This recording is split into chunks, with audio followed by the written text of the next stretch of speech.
Hey crew, welcome to my extension channel talking about getting real. This is for those that are followers of Nipsy Hussel and any other persons in the industry. Let's talk about the industry as a whole, shall we? Shootings like what happened to Nipsey Hussel and people like John Lennon are nothing new. Some people said it was personal. Some people said it was a professional hit. But I hate to tell you youngsters out there that shootings like this are nothing new. It happened to people like JFK. It happened to people like John Lennon. And it happened to this young man that is named Nipsey Hussel. And I must be honest here, ladies and gentlemen, I don't even know who this Nipsey Hussel person is. But I heard he grew up on the streets of California, wherever he was from. He did a lot of things that he shouldn't have done, joined gangs and stuff. And I was trying to explain this to my brother earlier today. I said, you hear about that rapper that got shot and killed the other day out in California? And he's like, yeah. And he's like, another piece of shit rapper. And I said, well, bro, you got to look at this young guy. I mean, he grew up on the hard streets of California. Out there in places like Compton and South Central Los Angeles and maybe in other parts of LA and points beyond that. Those streets are hard and tough. People will kill you if you so much as look at them wrong. And he's like, what are you getting at? And I said, I look back at the case that Judge Mathis had on his show where a young man had moved in with his aunt and uncle to escape the streets of Oakland, escape the great gang life, only to end up in a worse situation. The kid had sickle cell anemia, no parents, and nobody else to really fall back on in times as bad as that. And the uncle had an authoritarian complex. Let me see if I could find that video. It's on one of my other channels, but I'll have to find it. Uncle beats down kid with sickle cell anemia. Let me try that again. Uncle beats down kid with sickle cell anemia on Judge Mathis.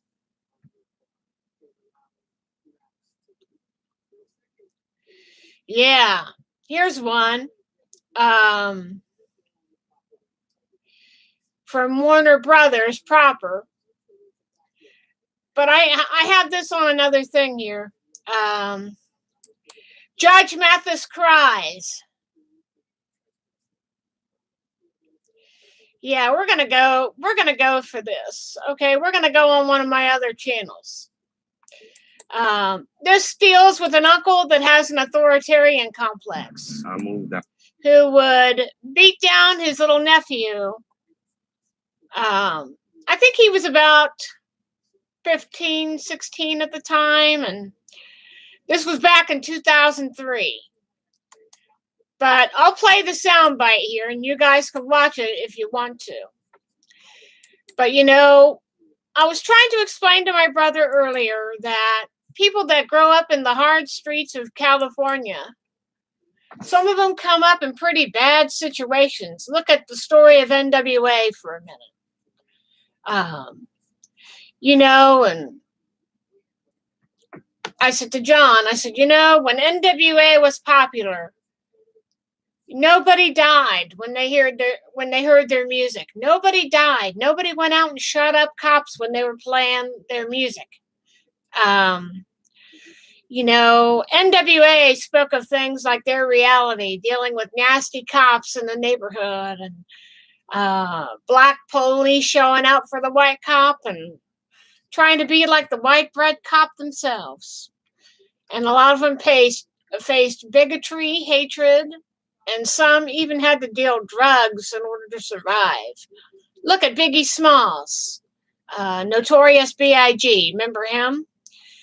That was another guy that was savagely cut down in a hail of bullets. And then before that, we had the Tupac Shakur murder. Both of those guys were gunned down in cold blood. Never found the killers of those two men. And then we hear about Nipsey Hussel, the big rapper, the big man that would release his first album officially within a year, only to be gunned down in front of his own store. My brother has this mentality. You know, if any kid was smart, you wouldn't join gangs. But I think sometimes kids join gangs just to survive. They go into survival mode. Maybe things aren't good at home. Take a look at the case of Judge Mathis. I mean, he was a guy that was on the tough road to Downville. He had been basically a kid on the down, doing bad things, doing a lot of things wrong that young men shouldn't be doing.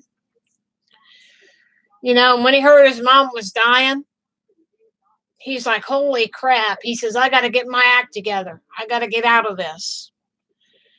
But the point I'm trying to make here, unlike Judge Mathis, who was able to get out of the street life and try to be a person giving tough love on the bench in Chicago, not very many people are lucky to get out and stay out. Just because you leave the Bloods or the Crips doesn't mean you're necessarily free. You know, if you belong in the gang life, you carry around information that could put an end to their organization, so to speak.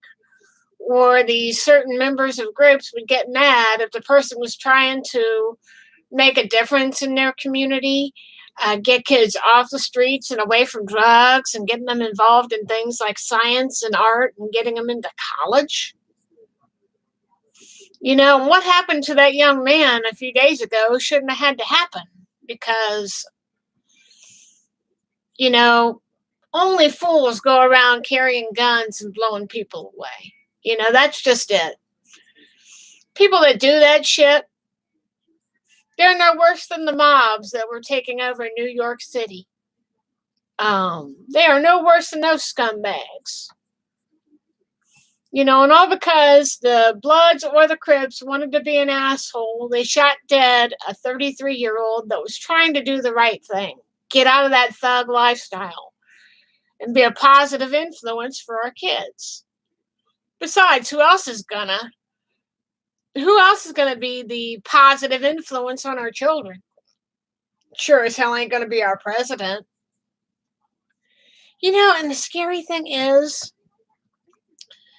you know, this didn't have to happen. You know, his store was fired on before. Let me look that up here real quick.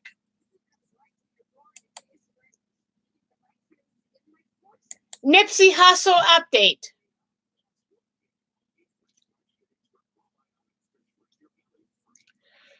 Oh yeah, they might have found out.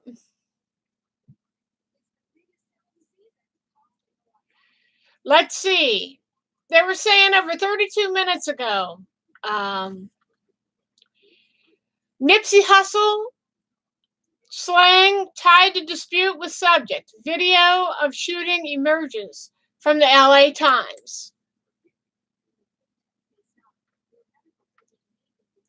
And let me read this article. I'll post it on the sidebar if it'll fit. You'll have to give me a minute here. Copy. Paste. Oh. Okay. This is an article from the LA Times. And I want you to go to the sidebar and look at these articles that they fit. But they're saying over about a half an hour ago, the killing of Nipsey Hussel tied to personal dispute. Video of shooting emerges. And they show pictures of what looks like a SWAT team. They're all in their heavy gear. It's this photo from a line Monday during a vigil of some of the Nipsey Hussel shooting. And they said some people got injured in the vigil for Nipsey. And it says from the LA Times, as Los Angeles police search for the killer of Nipsey Hussel, Chief Michael Moore said Tuesday that security videos and witnesses have identified Eric Holder as the suspected shooter. The chief said that the 29-year-old suspect got into a verbal altercation with Hussel on Sunday afternoon. Mr. Holder walked up on multiple occasions and engaged in conversations with the rapper, Moore said. He came back armed with a handgun and opened fire, the chief had said.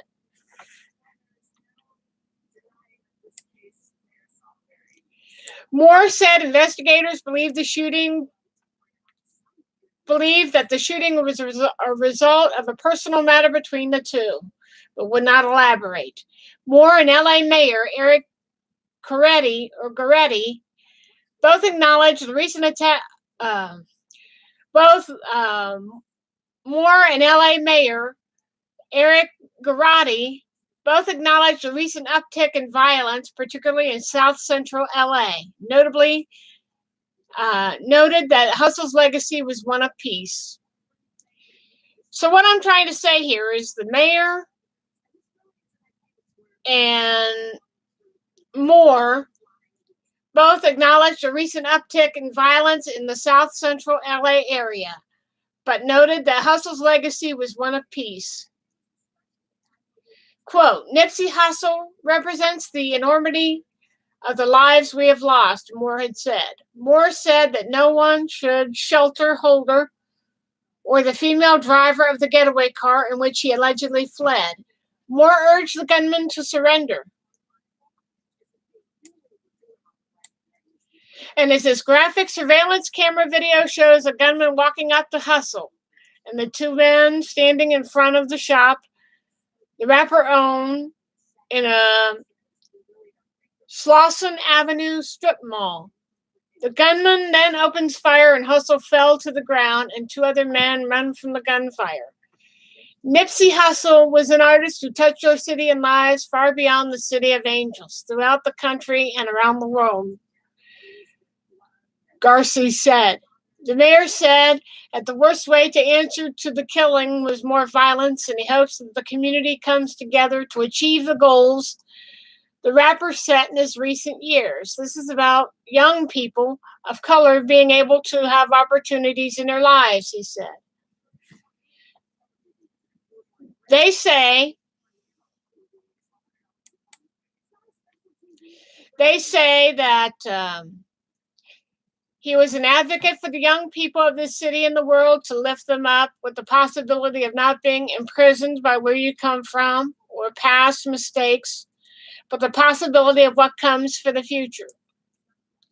The LA County Coroner's Office said that Hussel had died of a gunshot wound to the head.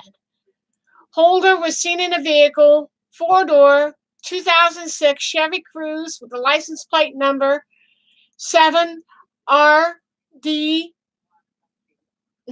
Let me try that again. Holder was last seen in a white four-door 2016 Chevy Cruze with the license plate number 7RJD742. Again, the shooter was last seen in a white four-door 2016 Chevy Cruze with the license plate number 7RJD742. Police released Holder's name Monday night when a stampede at a memorial vigil for Hussel led to several injuries. And it goes down here to say, while a member of the crowd shares some words on the late rapper, dozens of people who had gathered outside Hussel's store started running away. People fell on top of each other as they tried to flee amid the crowd, many of whom lost their shoes along the way. Numerous police cars and ambulances raced to the scene as officers yelled at people to leave the area. Robin Asos, an LAPD assistant chief, told the Times that a fight appeared to have started. The stampede after one person possibly pulled out a gun. The LA Fire Department took 19 people to hospitals, 2 in critical condition, including 1 hurt in a car accident, 2 people with serious injuries, and 15 with non-life-threatening injuries. The majority of the patients suffered injuries related to being trampled when the crowd rushed away. An LA Times reporter was also trampled that was at the scene as the crowd ran. Reporters in the area said on social media that authorities had said at least 6 people were stabbed, which is thought to have caused or contributed to the chaos. Hundreds of Nirvana candles left in the memory of Hussel, who was shot and killed on Sunday in broad daylight outside one of his stores in South LA in a burst of gunfire that left 2 other people wounded. They were crushed as people fled. The shards injured several people, and many were limping as they tried to find their way around police barricades. It remains unclear whether anyone was actually stabbed or if they were just injured by broken glass.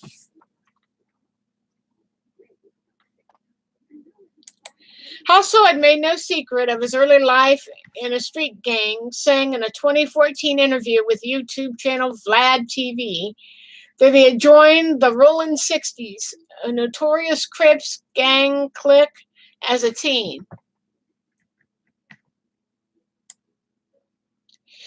We dealt with death and murder, he told the Times in 2018. It was like living in a war zone where people die on those blocks, and everybody's a little immune to it, I guess. They call it post-traumatic stress. When you have people that have been in war for such a long time, I think LA suffers from that because it's not normal to, yet we embrace it like it is after a while. Just before the shooting, Hussel tweeted, and I'll quote, "Having strong enemies is a blessing," unquote. LAPD Chief Michael Moore put Hussel's killing in a context of a recent uptick in violence, noting that there have been 26 shootings and 10 homicides in the city the previous Sunday. That's 36 families left picking up the pieces, Moore tweeted. We will work aggressively with our community to quell this senseless loss of life. Hussel had been set to meet with Moore and the police commission on Monday to talk about the situations to gang violence. Throughout the years, as he fostered success in the music career he chose, to reinvent and try to address the various underpinnings that fostered this environment. It's just horrible, Moore said Monday.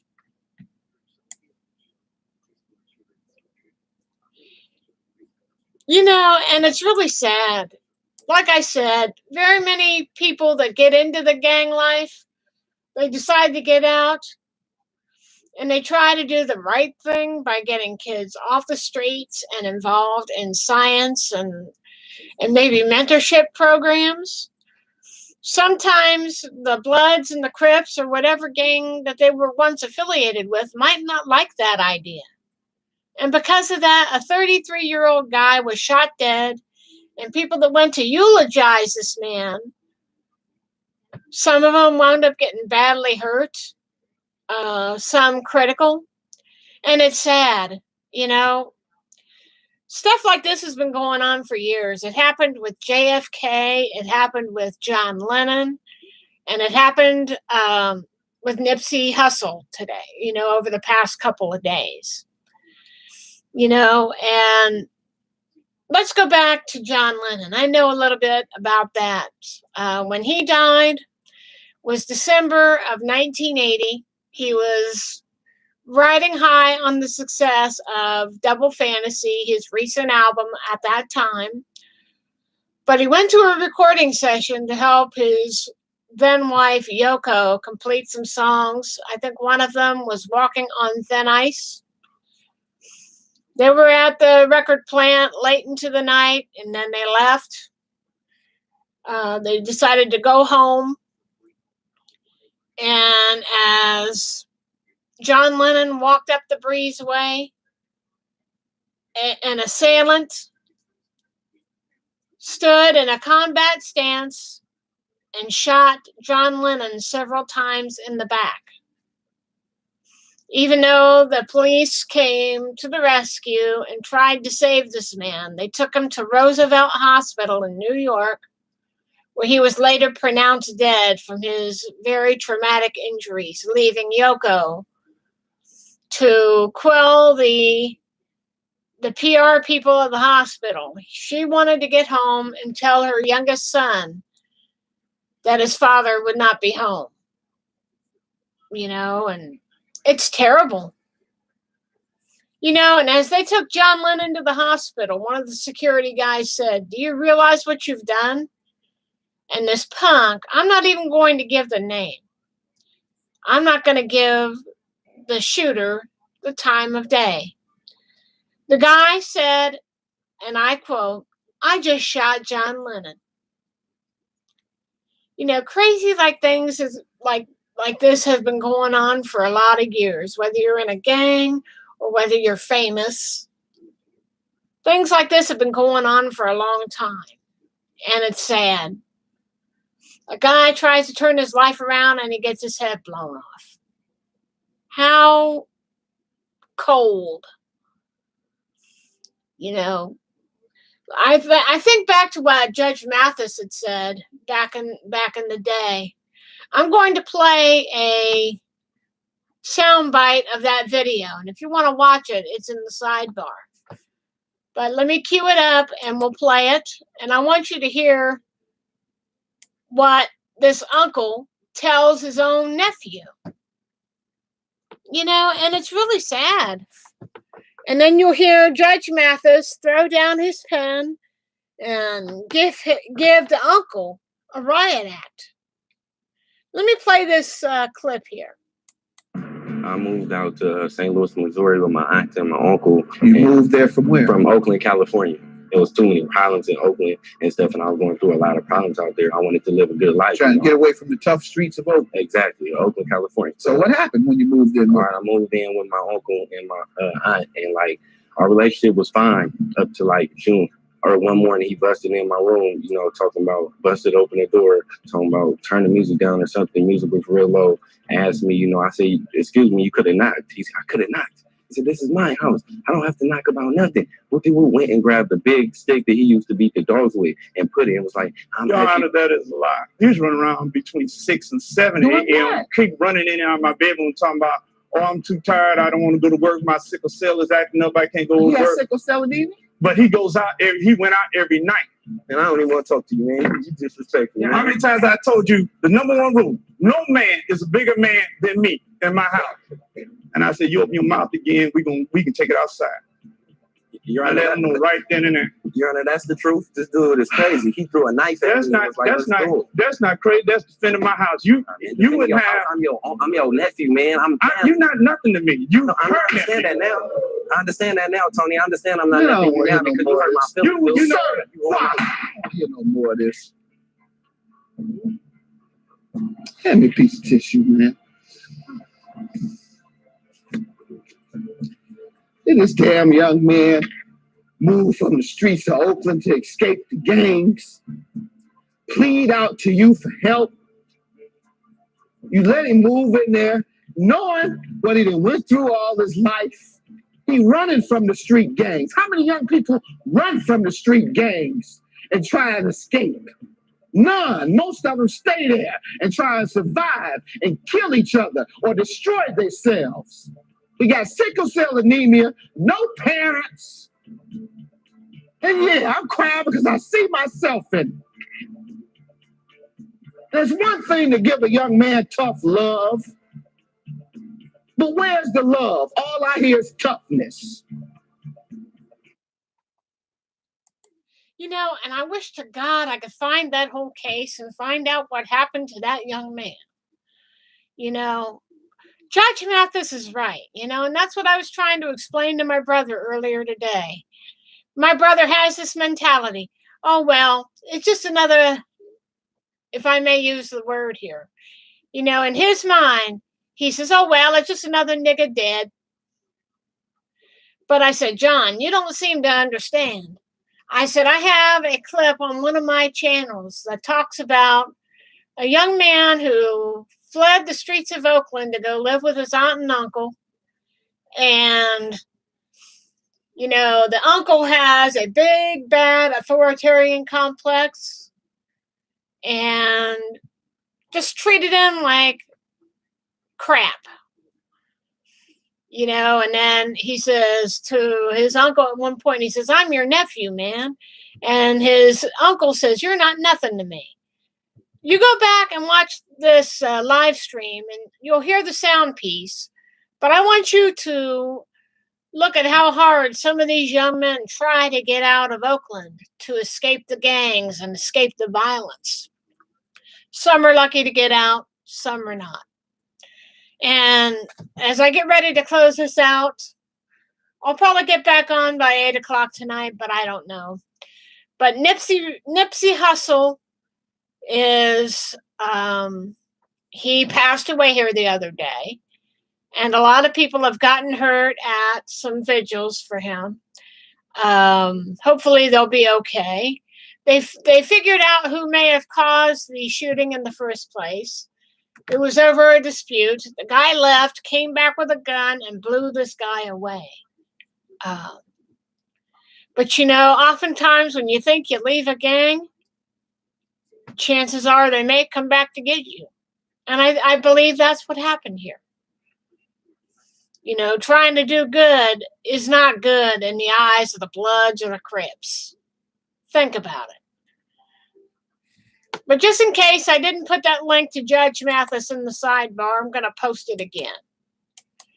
But check those links out on the sidebar, ladies and gents. Let me know what you think. But to Nipsey Hussel's family, I hope you're able to come to peace with this. You know, he was trying to turn his life around, and, you know, that guy had a lot of balls to try and do so. And especially to help the young people of LA that really need the help and guidance and support. That takes a lot of guts. But to hear about Nipsey Hussel being gunned down at the hands of assholes, I hope they found the right person that did this, and I hope they find out all those gang members that those person is affiliated with. Need to get them and get them off the streets. Start cleaning up the streets of LA. And it's sad that a young man lost his life to a bunch of assholes. But look at those articles on the sidebar and let me know what you think. I'll be getting back on here this evening to talk about one of my friends from college, and I'm going to be talking about bits of my life, and it's not going to be pretty. Now let's get this chat underway, shall we? To Nipsey Hussel and his family, I'm sorry. I'm sorry. I know that seems pale and thin coming from a white girl from Ohio. But to have the guts to try and get out of the gang life, that takes balls. But like Judge Mathis said, a lot of them try to stay there and survive. And sometimes they end up killing each other in the process. Sometimes things like that happen. All right, gang, I'm done. I'll be back on later tonight about 8 o'clock. Be on the lookout for more content like this evening. I got a lot of things I need to get done this month, and I'll get on to that about that later. So I will check in later. Bye.